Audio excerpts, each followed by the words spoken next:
ज्ञानेश्वरजी शिंदे आपलं मी खास अभिनंदन करेन, कारण आपण ज्या धाडसाने एक पाऊल उचललं आहे. संवाद संपदा नावाचं यूट्यूबवरती चॅनल आपलं खरोखर आज निश्चित ही गरज होती. कारण असं आहे की लोकांच्या मनाची श्रीमंती वाढवायची असेल तर लोकांना चांगलं खाद्य म्हणजेच वाचन दिलं गेलं पाहिजे. यूट्यूबच्या मार्फत निश्चित ते यशस्वीपणे पार यात मला शंका आहे. आणि त्यात आपण नोकरी करत असताना देखील जे चांगले गुण हस्तगत करायचे असतात ते आपण कैलासवासी भवरलालजी भाऊ यांच्या सानिध्यात राहून उचलले आहे. भाऊंना देखील वाचनाची आवड होती आणि म्हणून जळगावच्या काव्यरत्नावली चौकात देखील दिवाळी असो, दसरा असो, कुठलेही सण असो, इतकंच काय परंतु कोविड-19 लोक पछाडलेले असताना, चिंताग्रस्त झाले असताना आपण लोकांना जागृत करण्याचं काम देखील या आपल्या वाचनाने फलकांनी केलेलं आहे. म्हणून मी खास शेंडेजी तुमचं अभिनंदन करेन या आपल्या चांगल्या कार्यात सुयश चिंतितो. कारण वाचनाने नुसतं मन शुद्ध होत नाही, तर वाचनाने मनाची श्रीमंती देखील वाढते, मनाची व्यापकता येते. आणि हे सर्व आपण करत आहात याकरता माझ्या आपल्याला खास खास शुभेच्छा. नमस्कार वाचक मैत्रांनो, मी मानसी चिटणीस. 15 ऑक्टोबर हा भारताचे माजी राष्ट्रपती डॉक्टर APJ अब्दुल कलाम यांचा जन्मदिवस वाचक प्रेरणा दिन या नावाने साजरा होतो. आजच्या या वाचन प्रेरणा उपक्रमात माननीय शेंडे सर यांनी मला सहभागी करून घेतले, त्यासाठी सर्वप्रथम मी त्यांचे आभार मानते. एमिली डिक्सन यांचे एक फार सुंदर वाक्य आहे. It might be lonelier than loneliness. अभंग, दोहे, विराणी या सगळ्यांच्या पलीकडे असणारे मनातले आधीन आणि स्वाधीनतेचे हुंकार आपल्या अभिव्यक्तीतून मांडणे प्रत्येकाला जमते असे नाही. ही अभिव्यक्ती एखाद्या स्त्रीकडून केली गेली तर अशा अभिव्यक्तीला प्रतिमा, प्रतीके आणि रूपकांचा साज असतो. स्त्री आपल्या जाणीवा गुंफताना बाह्य सौंदर्याचे निकष, व्याख्या यांऐवजी आंतरिक सौंदर्याला प्राधान्य देते. विरह, मिलन, हुरहुर, वात्सल्य, हतबलता, धग असे अनेक कंगोरे स्त्री कवितांमध्ये दिसून येतात. स्त्रीचे मन हे आलवारपणे आपल्या व्यक्ती, वस्तू, आठवणी यात गुंफले जाते. स्त्री मुळातच लाजरी-बुजरी असल्यामुळं आपल्या भावना ती रूपकातून व्यक्त करते. आणि स्त्री भावना या मुळात नदीच्या खोल अशा डोहासारख्या असतात. म्हणूनच स्त्री कवितांमध्ये नेहमीच त्या रूपकांमधून बोलतात. मात्र 80च्या दशकानंतर एकूणच मराठी स्त्री कवितेची शैली बदलत गेली.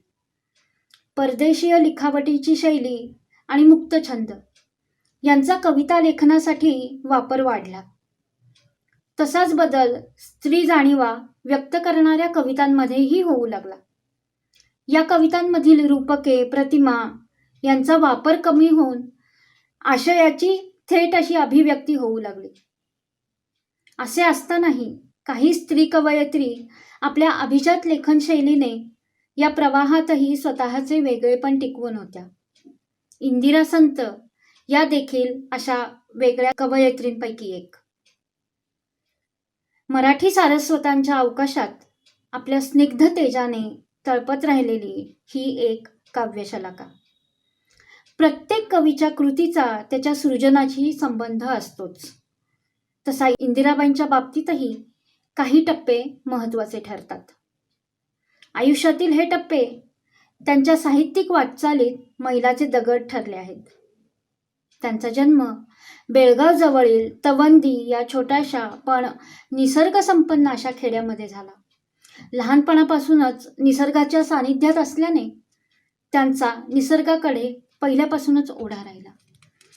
त्यांची आई आणि त्यांचे वडील यांनी इंदिराबाईंना लहानपणापासूनच श्लोक, सूक्त, अभंग शिकवले. त्यामुळे आपल्या पुढील रचना इंदिराबाईंनी नेहमीच आर्यावृत्तात किंवा छंदात्मक रचनेमध्ये केलेल्या आपल्याला दिसून येतात. वडिलांच्या आकस्मिक निधनानंतर काकांच्या दडपणाखाली त्यांचे शिक्षण पूर्ण झाले. पुढे नामा संत यांच्याशी त्यांचा प्रेमविवाह झाला. त्यापूर्वीच त्यांच्या कविता लेखनाला सुरुवात झाली होती. त्यानंतर 1940 मध्ये त्यांचा एकत्रित कविता संग्रह सहवास हा प्रकाशित झाला. पण त्या सहवासाचे सुख त्यांना काही फार काळ मिळाले नाही.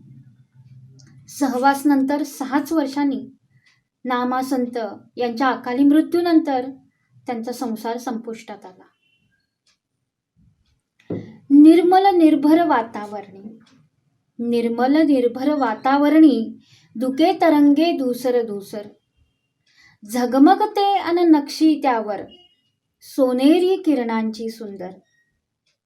ह्या ओळी असोत किंवा चारुदत्त हा कोणी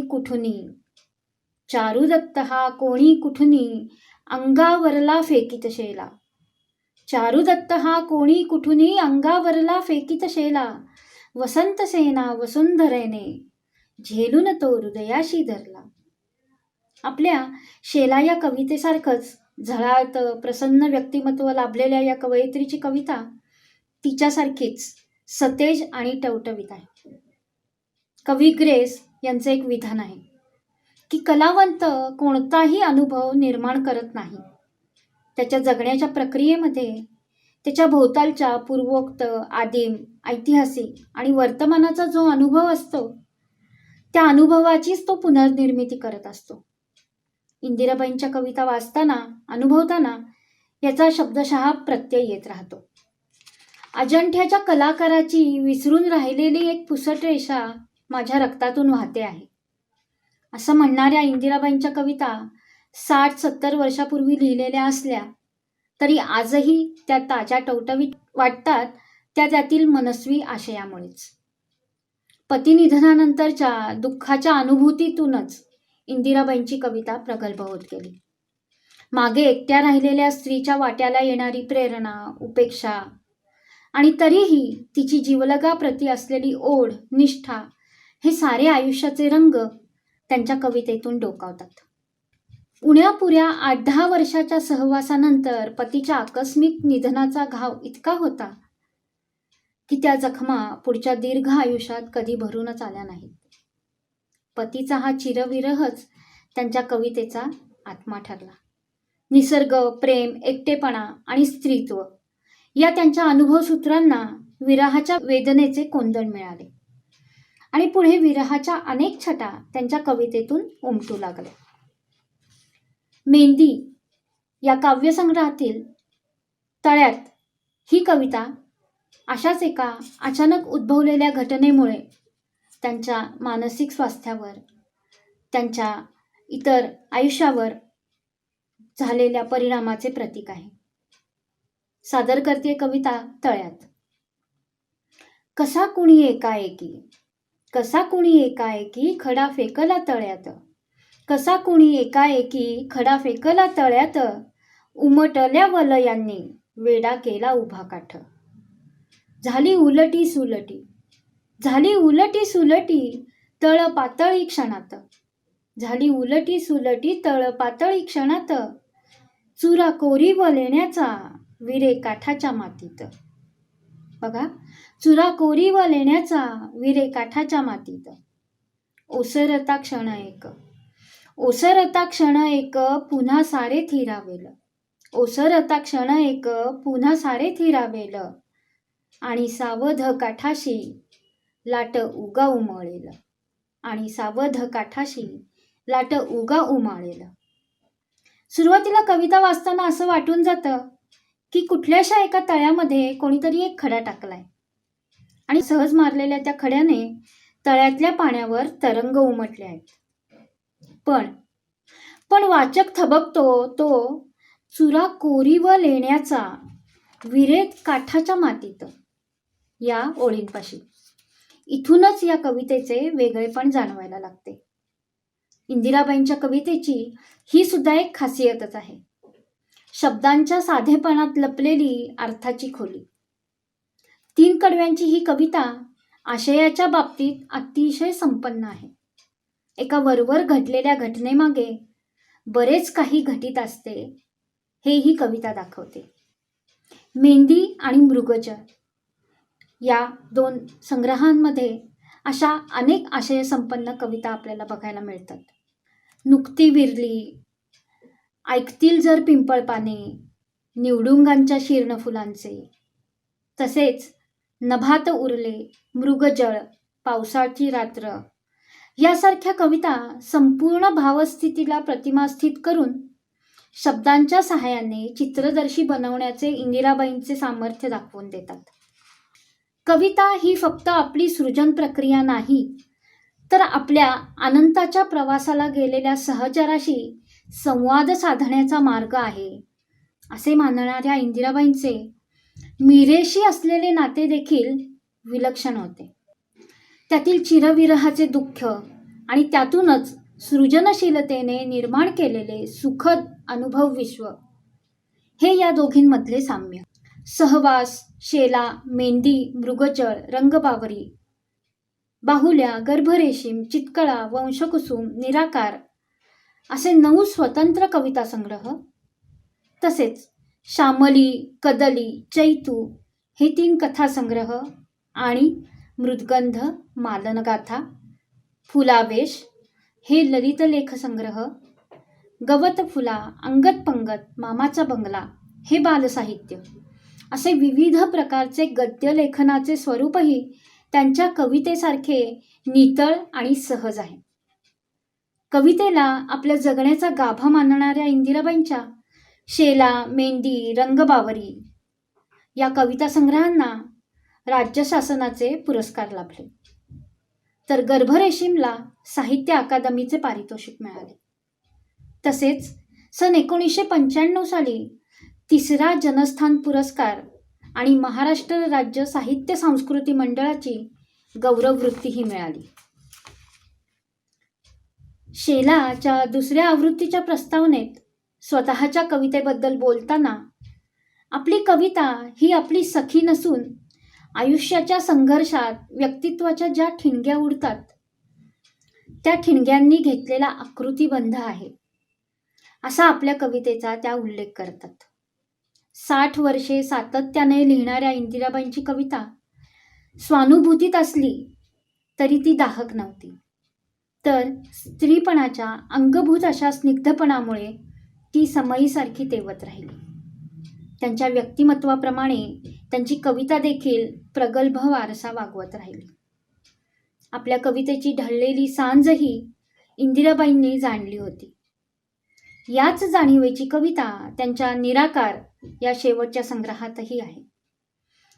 अशी कुठे निघाले मी, अशी कुठे निघाले मी, कुठे येऊन पोचले, अशी कुठे निघाले मी, कुठे येऊन पोचले, भवताल पाहताना कशी गूढमूढ झाले, भवताल पाहताना कशी गूढमूढ झाले. कवितेचे मूल्य कवितेच्या विषयात आशयात नसून तो विषय, तो आशय व्यक्त करण्याच्या कवीच्या सामर्थ्यावर असतं. जी अनुभूती आपण साकार करू शकतो, त्या अनुभूतीच्या कक्षांचा विस्तार करणं हे देखील कवीच्या हातातच असतं. नव्या सूक्ष्म अनुभूती, नव्या प्रतिमा जितक्या अधिक तितकं त्या कवीचं सर्वस्पर्शित्व अधिक असतं. हे सर्वस्पर्शित्व वाढवणं हेच कवीचं कर्तव्य. हे इंदिराबाईंचं मनोगत त्यांच्या संपूर्ण काव्यप्रवासाचं द्योतक आहे. इंदिराबाईंची कविता ही स्त्रीमनाची कविता आहे. स्त्रीमनाच्या साऱ्या भावनांचे चित्रण त्यांच्या कवितेत आढळते. मिलन, विरह, सर्जन, एकटेपणा, मातृत्व असे असंख्य पापुद्रे लेवून येणारी त्यांची कविता कधी चढणीचा झिळमिळ वारा, तर कधी गोडुले गवतफुल, कोसळणारी सागर लाट, तर कधी पावसाची रात्र देखील असते. त्यांची कविता ही स्त्रीभाव जीवनाची ओल्या उमाळ्याची कविता आहे. तिला माहिती आहे स्वतःमधील सृजनाची शक्ती. म्हणूनच जेव्हा इंदिराबाई म्हणतात, रक्तामध्ये ओढ मातीची, रक्तामध्ये ओढ मातीची, मनास मातीचे ताजेपण. रक्तामध्ये ओढ मातीची, मनास मातीचे ताजेपण. मातीतून आले वरती, मातीतून आले वरती.